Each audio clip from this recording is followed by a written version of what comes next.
I'm Jeff Altman, the Big Game Hunter, the head coach for JobSearchCoachingHQ.com, and welcome to another video of my new series about why you were turned down. Here, the issue is really very simple. You didn't make it past the screener. Now, that could be a human screener, or it could be an applicant tracking system. Your resume didn't make it through. Why didn't it make it through?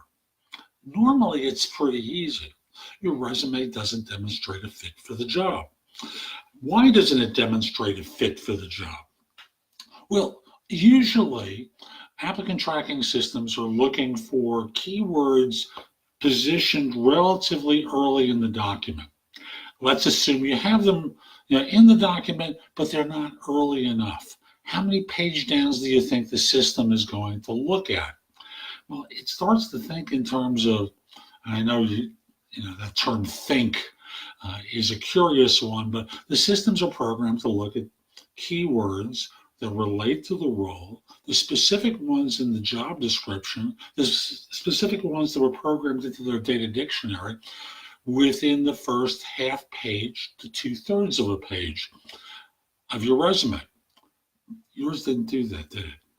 Nor did you change the words to match the exact ones that were in the resume.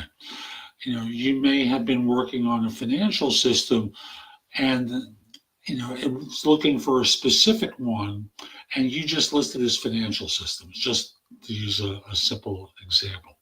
And you were expecting the data dictionary to go, oh, that is a financial system. Doesn't work that way. If it's a human screener, some of the screeners are relatively inexperienced. You didn't make the fit obvious to them either. For the experienced ones, they may pick up on things, but remember, they're getting a few hundred documents at a time to screen. That's both corporate and agency recruiters. So you have to make the fit obvious. You have to do it early because, again, they're not going to page down to find the information. You've got maybe one page down tops. And that assumes that the top of your resume includes your name, address, phone numbers, because then you're going to get rejected because there's no way for them to reach you, right? Name, email address, I should say, and phone numbers. You also want to make sure that that information is obvious because we don't know who's screening that resume.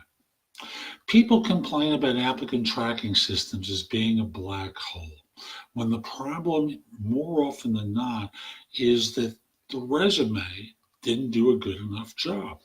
You're also sometimes dealing with situations where they've gotten quite a few resumes very quickly, and they're responding to those people first and getting them onto the calendar, and your submission didn't occur early enough.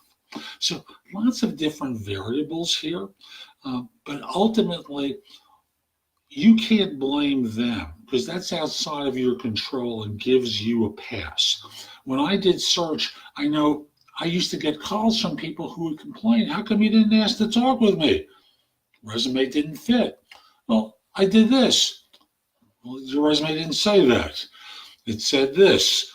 How would I know that? Well, you should have called me. Who has time to call? That responsibility is on you to make the fit obvious. A recruiter with a corporate or third party, certainly not an applicant tracking system, if it hasn't been programmed into the data dictionary, isn't going to suggest, why don't you go call this person and clarify this one detail. It's either black or it's white, and that's it. No shades of gray because no one has time. Remember, a corporate recruiter, an agency recruiter is talking to people all day long. For the corporate recruiter, they're interviewing, they're talking to hiring managers, they're trying to get feedback, and you expect them to call them on a lark? No, it doesn't work that way. So you got turned down because you didn't make the fit obvious to whomever or whatever the screener was. So I hope you found this helpful. Clean that up. You'll get more interviews. I'm Jeff Altman. If you're interested in my coaching you, reach out to me through LinkedIn at linkedin.com/IN/the Big Game Hunter.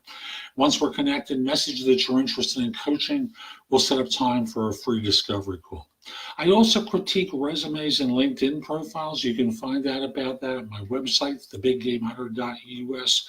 What I'll say to you is, this is a base resume.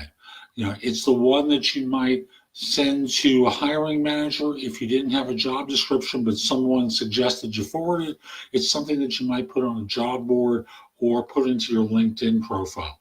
However you use it, it's the base resume from which you customize things.